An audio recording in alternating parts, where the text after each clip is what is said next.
Thank you for coming. I run KI, Keshet International, known for shows like Homeland, Rising Star, The A-Word, and many, many others.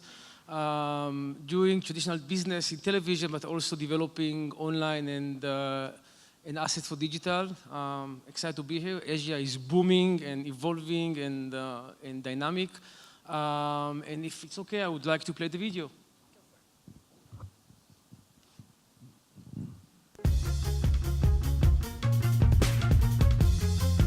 תגידי, למה ככה? בואי תשבי כמו בן אדם, תראי משחק. אין לי כוח לראות חבורה של גברים מזיעים, מסתכלים על חבורה של גברים מזיעים. לא. Because of the hundreds of millions of animals on this boat, you know how many use the bathroom? 2. Me and the cat.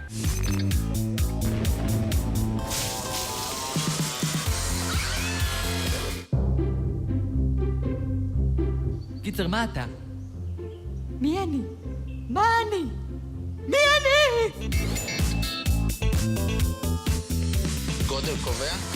כן, לא. You can't touch this. Welcome to Touch, where victory is always at your fingertips. מוכנים עם האצבע? And all you have to do is... Touch! After this exciting cross-media brand won over viewers and mobile users with record participation and engagement, now comes a new TV game. We're going to be talking about some of the myths surrounding autism. You'll be able to not only comment, but you can also jump on video and share things with us. You can get the full experience. You have a fan club right here within this community on Extra Word. My fellow students, together we've accomplished a lot in this first couple months of my presidency here at Behringer. My sister Arden sacrificed her whole life for this tournament. And through her bravery, humankind pushes on with dreams of tomorrow. There's just one problem. 8 billion people watching and her nose looks crazy shiny. What? Like you weren't thinking it. You're my father, and I deserve to know the truth.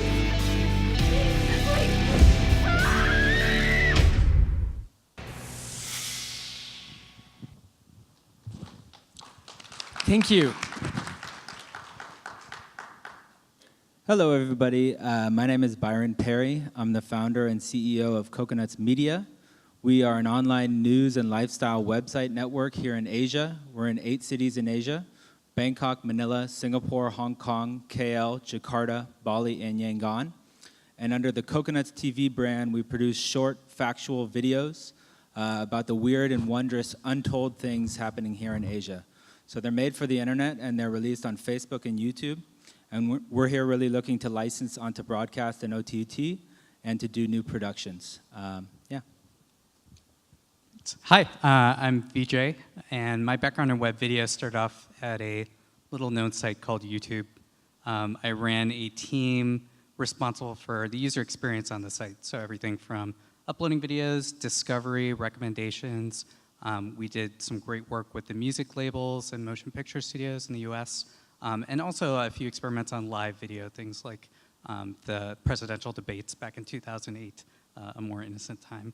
But right now, both me and my co-founder, Steve Chen, who created YouTube, we are focused on mobile video, and we're trying to rethink mobile video for new generation. So we just launched Nam for iOS and Android 2 weeks ago, and right now we're featured by Apple as one of the best new apps on the App Store. It's entirely focused on food and cooking videos, which we feel is a very participatory segment of this audience, and we are trying to do something unique around both mobile form factors and live video. Okay, great. So since you mentioned YouTube, I'm going to start with you, and then you guys can chime in as well. Recent data has shown that YouTube influencers' views are down all across the board. Do you, I'll start with you, think that YouTube has kind of reached its peak and that other platforms are now going to start actually getting closer to YouTube in terms of content? Yeah, so I'll give 2 quick answers, one from the influencer side and one from the platform side. On the influencer side, YouTube's always been an incredibly important vehicle for you to become an influencer and to express your own voice on video. And I think the landscape has changed quite a lot in the last couple of years. So one of the goals for a YouTube influencer has often been to jump to another platform. And you've seen folks like Casey Neistat just had his startup acquired by CNN last week. And that's a great distribution mechanism for him. He's going to have his own original voice told in a different way on CNN. I think influencers are going to continue to do that. They'll use YouTube, and then they'll move on to other platforms too. YouTube as a platform, I think they have to continue to empower fresh new voices. I think from the very beginning, YouTube was very disruptive to the Hollywood model of, the types of content you'd see, what scripted drama could look like. YouTube's best niche continues to be that disruptive format where you're trying off different modes of short-form content. You're even experimenting with different ways of doing long-form on YouTube and seeing if you can capture the audience attention. I think as much as YouTube tries to stick with that experimental, radical mode, I think it's still going to have a huge future. Yeah, I mean, I think that YouTube has been disrupted by Facebook more than anyone else, and that Facebook is now, for online video producers, quite possibly the more important platform to release your video on. We certainly get more views on Facebook than we do on YouTube. Everyone knows, I think here, that Facebook measures views differently than YouTube, so it's not necessarily apples to apples, but the fact remains that, yeah, Facebook has came out with the fact that you can upload videos to it, and really disrupted YouTube, which used to be the king of online distribution. So I don't think we've reached peak YouTube. I think YouTube still has a huge role to play. I think Facebook, these autoplay short videos are really dumbing down content. And how worthy is this stuff that you're watching in your feed? Probably not that worthy. So YouTube has a place to, or I think the way that YouTube can continue to remain relevant and grow is to cultivate higher quality, longer form content than we see on Facebook. And so I hope that's what it does. Yeah. Alon. From my perspective as a multi-platform content creator and producer, having done that for so many years, we see how technology innovation changes the way we consume content and create content. And over the last 30 years, since the cable channels launched in America, we saw a huge change in the way we distribute, consume, and make content. I think we're facing now and experiencing the biggest sea change in video since the cable started. There's an explosion of platforms, outlets, opportunities, and obviously it creates also a kind of inflation of talent. And it creates trends. It's all fluctuates, and something we learn from those relations of technology and content, no one dies. I mean, when MTV started, there was a song, "The video killed the radio star." The radio star never died. He only shrank. TV never killed the cinema, VOD never killed television, and Netflix never killed broadcast television. It's all segmented. Obviously, for the audience, there are many outlets to consume content. And yes, and everything fluctuates. I mean, if the influencer will survive, they will. But I think that what happened with YouTube is that like any new trend, there was an explosion of new talent, adoption by mainly millennials. But again, like every trend, it gets into proportion, and we see other trends. So from my perspective, I think that YouTube is just another outlet for talent to express himself. Obviously, we saw a peak of influencers. It will never die. It will only, be another part of a very segmented market of content creators and outlets. Cool. And so going with that, the whole digital disruption, I heard here at the conference is an interesting Disruption term. is a big term. Yeah, we all love to disrupt. Yes. Let's disrupt something. Yeah. Do you think that traditional and new media will continue to travel on their separate paths, or will they come together a little bit more in the future? It's very hard to define a formula. I think that there will be many consolidations, but also many individual and independent outlets. From a creator perspective, it has already merged. Every production company I know has also an online division. Every producer, from TV or cable is also experimenting with online content. Again, I think that merging, demerging, we're facing just an endless opportunities for creators and for viewers. I think it's so crowded and so dynamic. It's hard to predict how it's going to play. I think that all the big platforms and all the big players will have to become, to have also online outlets and creators. There's a reason why Disney bought Maker Studio, and Vice is getting investment and launching as a channel. When film started in America, Hollywood controlled this medium. And then, and then TV came, and was more, spread out and accessible. And then came the internet, and everyone could broadcast from his home. Who knows what will happen? Technology is changing everything. So I wouldn't declare, any death or any consolidation. I think that everything can happen. It's just a fascinating era. And do you think that with that traditional is approaching new media from a traditional standpoint, like they're looking to make their own smaller versions of their hit series, or are they actually looking at new media and seeing what's working trying to make that? At the moment, even though we all love online and, obviously pursuing opportunities, still the big money is in television. Mm-hmm. And also, there are creatures like OTT, which are in between. Is Netflix TV or online? Who knows? I watch Netflix on my TV set, so for me it's television. By the way, I watch YouTube on my TV set, so it's also television. Everything is just mixing and blending. Financially, still the big money is on television. When HBO picked up High Maintenance from Vimeo, suddenly, it became a big show, and there was money, and there was production budgets and promotion. I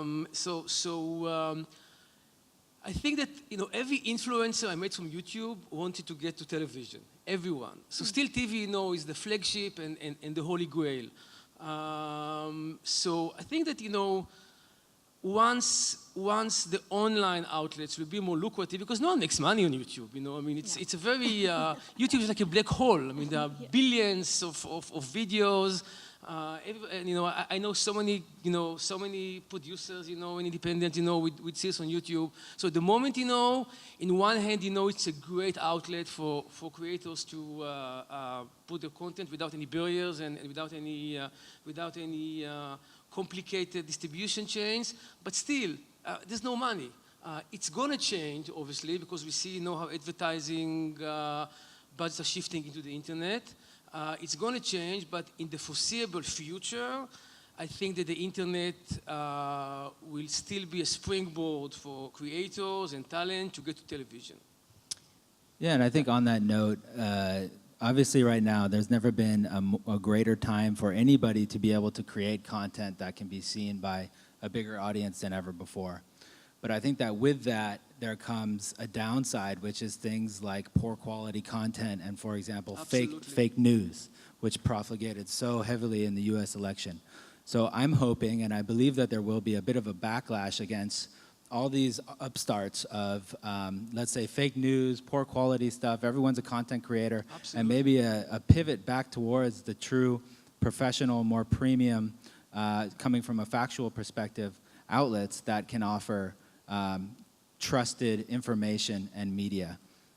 So I do still think that, things are converging, and there's never been a better time for producing content that can be seen and distributed through these channels. I think that the trust in long-standing brands and producers of content that is quality, especially, again, in the factual space, I'm hoping there's a return to that. Yeah. And do you, go ahead if you need, go ahead, Vijay. I was just going to say, I totally agree with Brian. I think, there's never been a better time to create content, get distribution, express things in your own voice. And, that's actually a pretty dramatic change. I think if you've looked at programming decisions made by the networks over time, they've always been skewed towards, certain types of content. CNN has always decided, okay, this documentary is very CNN, and so we're able to pick it up. And I think things are changing very quickly. I think the so-called old media, they're changing their programming decisions. They're looking at digital as a way to trial out new series. They're looking at short form as a way to experiment. And I think everyone knows that you have a wider range of choices of what media you're going to consume.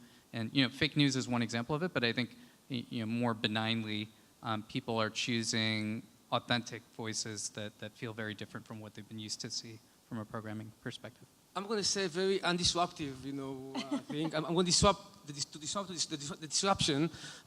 There's no alternative for professional storytelling. There's none. Filmmakers should study film, and storytellers should know how to tell stories, and talent, doesn't grow on trees. And there's only as much, content can be democratic. If we left everything for the audience, there would have not been any Seinfeld, any, I don't know, House of Cards.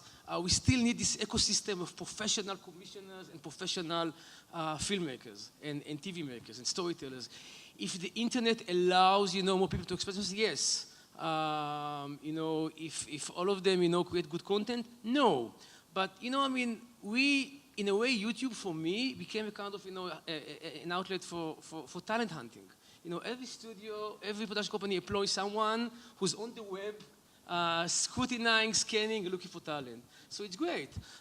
It's a great way, to find fresh talent. But still, there are exceptions. Every few years we have some kind of, low-budget movie like the Blair Witch, that really explodes. But still, telling a good story costs money and takes talent, and that will never change.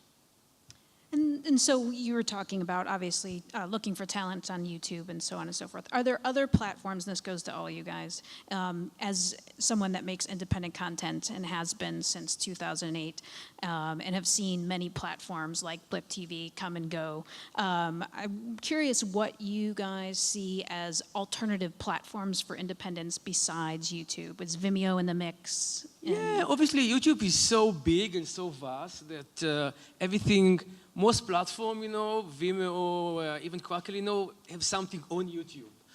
So in a way, YouTube became the internet. YouTube, like Google. So I think that, looking at YouTube as another platform is a mistake. YouTube at the moment is online video. Everything, flows at some point to YouTube. Obviously, there's Vimeo. Obviously, there's, Facebook. So many independent apps with people expressing. So there are many, many, many options. I think that YouTube is so comprehensive and so vast that that's still the best way to reach a wide audience. And do you still think that people are able to, because the whole thing has been, certainly for me, that it's people being able to discover new web series is the toughest thing out there, right? There's so much content being made. There's no place that people can go and go, oh, this is the series, no one's being told what series to watch. And so with YouTube, I always find that it's such a massive, you go on there, there's no front page anymore, it is somewhat catering for, yes. Yeah. And so I'm curious if there is an upswing and looking at Vimeo or maybe Amazon or any of those other platforms. What do you think, Vijay? Yeah, I think Byron mentioned how important Facebook is right now, and that is absolutely like the 100-pound gorilla, the 1,000-pound gorilla in the room. I think if you can create content that on autoplay with the sound muted connects with the audience in the first 3 to 5 seconds, Facebook is absolutely the distribution channel you need to hit. And that's actually a very tough creative bar and challenge for filmmakers, but if you can achieve that, I think Facebook is an amazing platform to get viral distribution. There aren't very many other platforms that have that same virality built into them. Even Instagram, to some extent, I don't think it has the same virality for video views. I was kind of surprised that Twitter shut down Vine a few months ago because it was in the early days, a great way to find new creators. There's a great startup called Shots, started by John Shahidi. Justin Bieber was also involved in it, and they found a lot of creators through Vine, and they're also doing distribution with them. So I think there are new apps every day that are finding new channels. Apple's sometimes promoting them. Sometimes on the Android Play Store you can see new apps. I often think that's the understated way of getting distribution is being featured in a popular app, being important to an app creator, sometimes even being important to a device manufacturer. That can be a very different channel to get distribution. I think that, there are other platforms where you can find talent. I think Vimeo is a great place for premium, still made by private individuals, but filmmaking talent. A lot of people want to put their videos on, a lot of film directors and videographers want to put their videos on Vimeo exclusively rather than YouTube because they feel it is higher quality and the picture quality is better. Another place for talent is just Snapchat, especially in the U.S. Not filmmaking, but personalities, comedy. There's a lot of people who have huge followings on Snapchat who are extremely talented and doing pieces to cameras, selfie. So that's a place to find talent. But I think of YouTube for us as well, and in general, as just like the video archive of the world and of the internet. So we put everything on YouTube. We put stuff on Facebook that we want to go viral and have to cut up in that certain way so that it can be accessible in 3 seconds with no sound and autoplay. And then Vimeo, unfortunately, because there's only so many platforms we can focus on, we do use Vimeo, but we don't worry about it too much because it doesn't get as many views as the other platforms. Right. And we haven't said yet WeChat, obviously. So, which becomes amazing. I mean, WeChat is a massive platform for video, for content, for news, social media, and obviously, being the prime app of the biggest country on the planet, WeChat is also a great outlet to find talent if you're interested in Chinese talent. Yes, and so what I'm hearing here too is that when I'm talking about discovering talent, there's obviously with online video, there's always been this thing where everybody throws all video in the basket, like everything from like what influencers do, teaching you how to put your makeup on, to like a scripted drama, everybody throws it all in one basket. And so even when I think of like Snapchat or Instagram or stuff, I think more of it's like personality driven stuff. So do you think that online video is only perceived, mostly perceived as online personality driven and not necessarily scripted content? We are funding now a few YouTube series in the view of making them more premium. We spend so much time watching YouTube series, and I have to say most of them are, very mediocre, very low quality. And scripted? Scripted, yeah, scripted. There are tons of scripted shows on YouTube. Interestingly, I think YouTube became the home for many niche audiences. Started the cable, was doing in the 80s and the 90s, but obviously, cable transmission is still expensive. So YouTube became, for instance, a great place to find gay content, gay shows. Yeah. I mean, there are hundreds of gay series on YouTube, and shows that, I mean, you won't find on television. So I know that, there's a big gay audience watching shows on YouTube. Shows like High Maintenance, which is a bit edgy, I don't know now when everything is legal in California, but in general, a show about a drug dealer is a bit edgy. So a show like that, at least, in the past, could only evolve on Vimeo. Yeah. So yeah, you can be more experimental on those platforms. You can be more edgy. But still, again, I keep saying it. You need.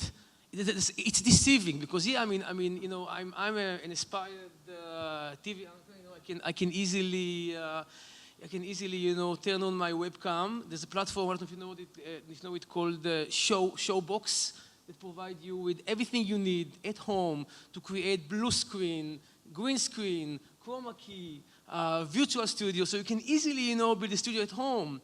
But do you have the talent for that? That's a big question.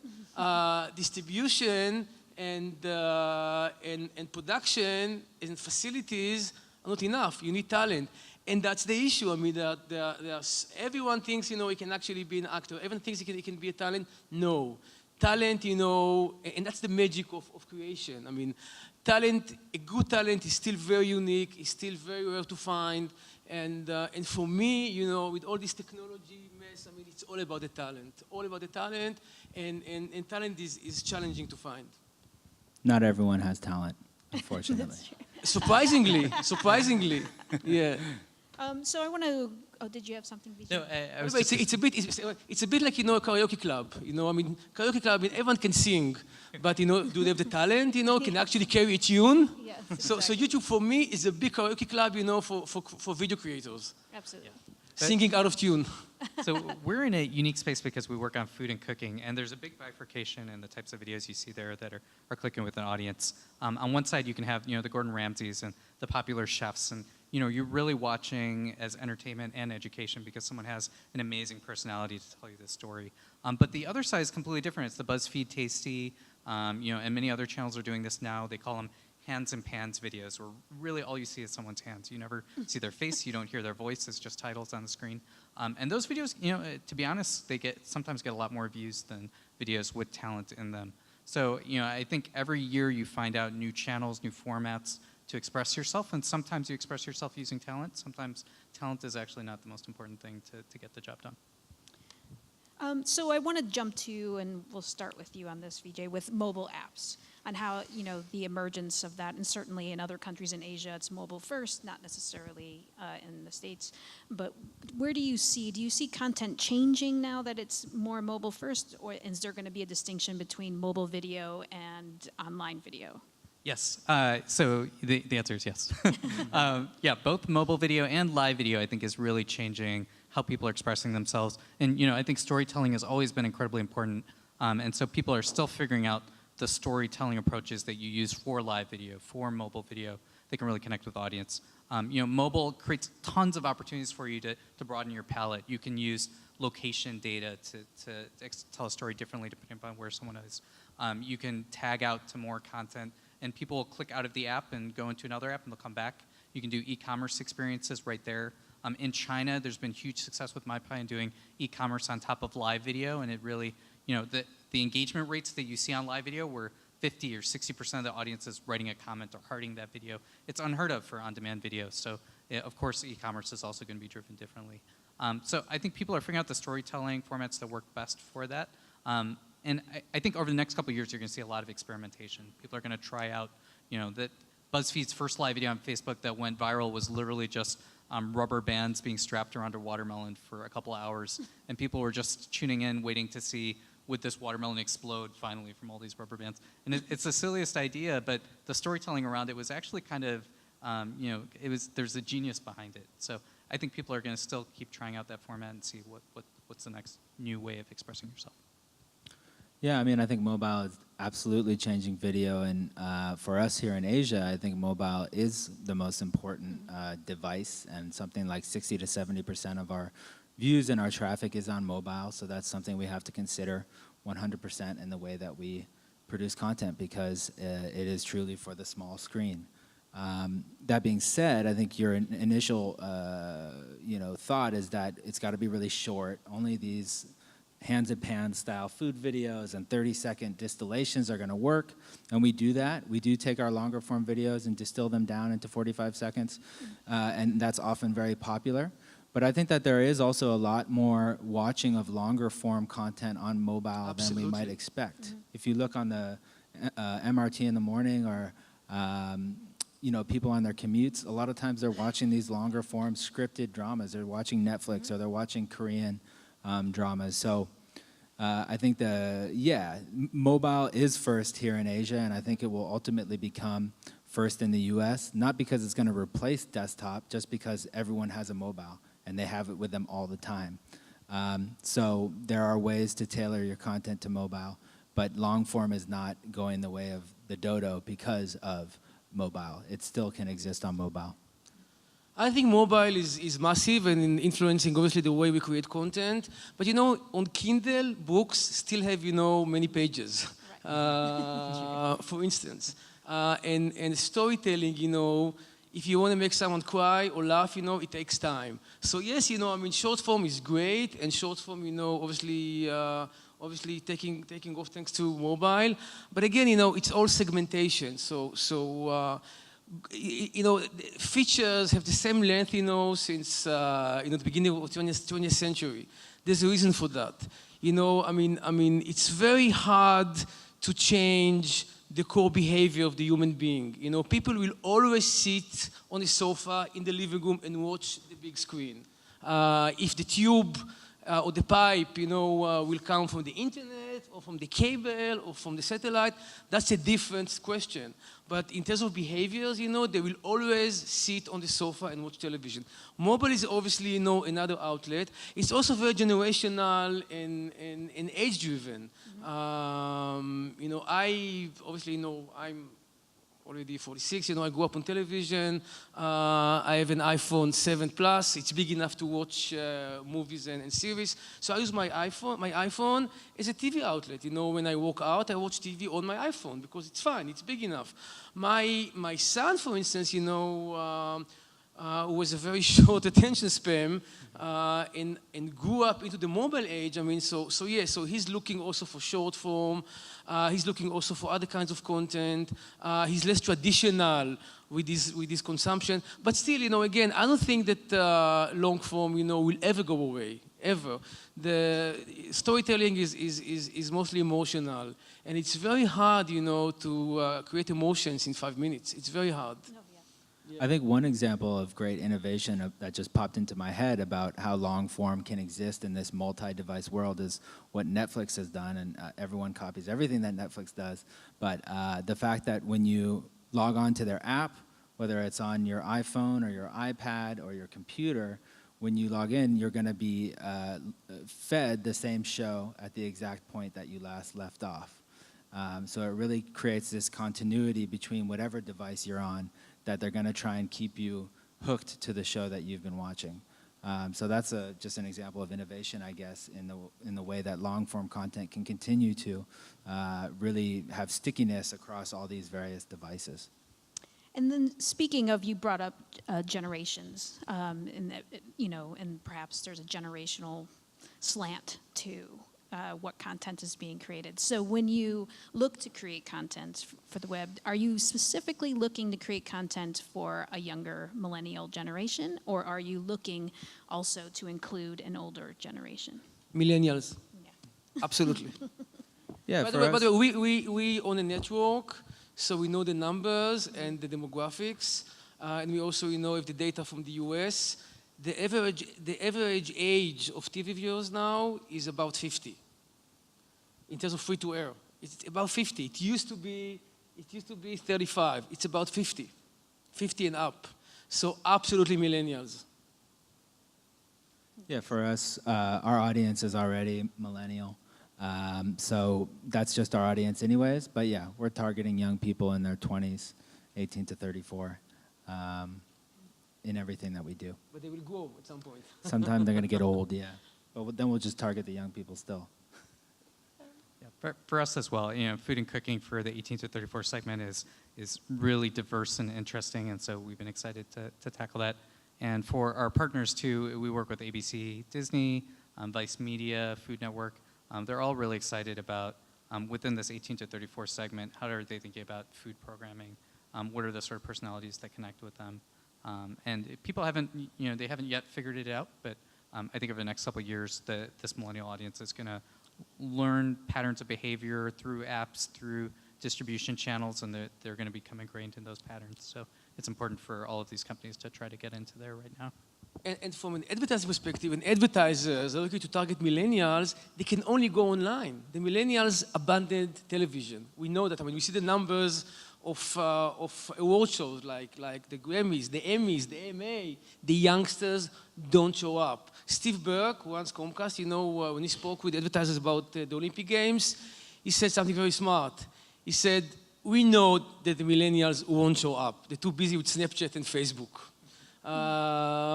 And yeah, I mean, the Olympic Games, went down 20% this year since London 4 years ago, and it's mainly among youngsters.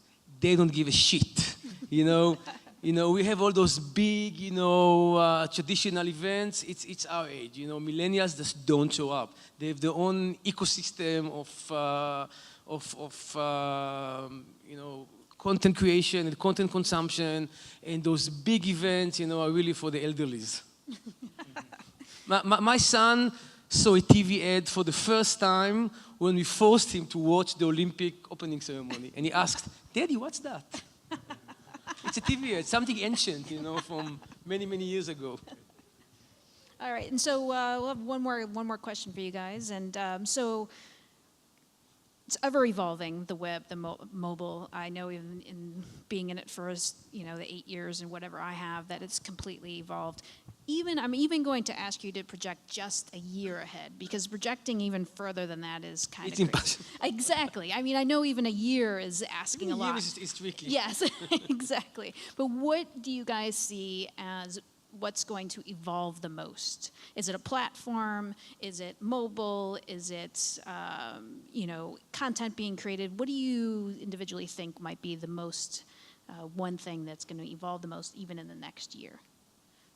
Over the top. Over the top. OTT. Yeah. OTT. Because there's a model, there's a business model. You need money to create content, and you need more money to create good content. Over the top, obviously are the only ones, Amazon, Hulu, Netflix, that have a solid model to create good content. So from my perspective, in the next year, in the foreseeable future, it's over the top. And do you think that, such over the top like CBS and all of those that are doing over the top, do you think that's going to impact other kind of independent video or any like YouTube or any of that type of stuff? Or is it just going to be more stuff out there for people Firstly, to watch? YouTube are also going over the top now with YouTube Red. Sure. In terms of scripted television, I think that, again, in a few years from now, it will be mainly on over the top, while free-to-air will be more skewed towards politics, news, big media events, sports. What's the reason, to tune in and watch a drama on a certain time? It's so dated. And also, we spoke about how technology and platforms influence creation. The biggest and most serious change in content creation was thanks to over the top. The way we create television nowadays, is more like big movies segmented to episodes. We call it bingeable series. If 20 years ago, 10 years ago, it was all about creating weekly episodes with this, with all kind of cliffhangers to make sure that the audience comes, the next week, that's gone. That's gone. Today, people want to binge on over the top. So all those big series, big budget production, The Get Down, House of Cards. These are actually big movies segmented to episodes. Absolutely. You guys? I think that what I'm hoping we've hit is peak Facebook, and that we see a decline in the type of viral, short, crappy, the equivalent of quick clickbait in a video that often are pirated or ripped and freebooted up to Facebook and shared by so many different people. So I hope we've hit peak that, and we decline from that and pivot towards more quality, like I said. But I think another thing that Facebook is big into that we will see an increase of is live broadcasts, whether it's through Facebook. Instagram is developing live. I think Snapchat has too. Everyone's going to be able to start broadcasting on whatever platform they want live from anywhere with their Even phone. though at some point it becomes annoying. Every minute, I have some other live transmission on my Facebook. We'll hit peak that. There's only as much I can. And hopefully that will decline too. There's only as much I can show. Yeah. I can see people, broadcasting live and talking nonsense. Yes, yeah. Exactly. Vijay, anything? Yeah, I'm a big believer in live too. And I think figuring out discovery and the right way to create context for live video is really important. I think, jumping into like a 30-minute live stream at minute number 20 is still really disorienting right now. But the other answer I'd give, and I live in Silicon Valley, so I have to say this, is I really think VR is gonna make huge leaps and strides in next year. But it's going to take it'll take time. Yeah. People tend to overestimate, changes in the short term and underestimate in the long term. Yeah. VR is going to be one of the quickest, adoptions of technology. It's going to change everything. The way we engage, the way we meet, the way we tell stories, the way we dating, education, everything. But it's going to take time. The hardware is still expensive and complicated. I think that the new PlayStation VR, is a good step, but it's going to take time. But when it happens, it's going to change everything. Yeah, I think PlayStation's going to be the early leader with the distribution they have. It's a small step. It's a small step. Yeah, and there's still huge social and technical problems to solve, but every technology starts off that way. Okay. So I'm gonna, it says our time's up. So I'm gonna leave it on that note, and thank you all for sharing all your knowledge, and thank you all for coming. Thank you. Thank you.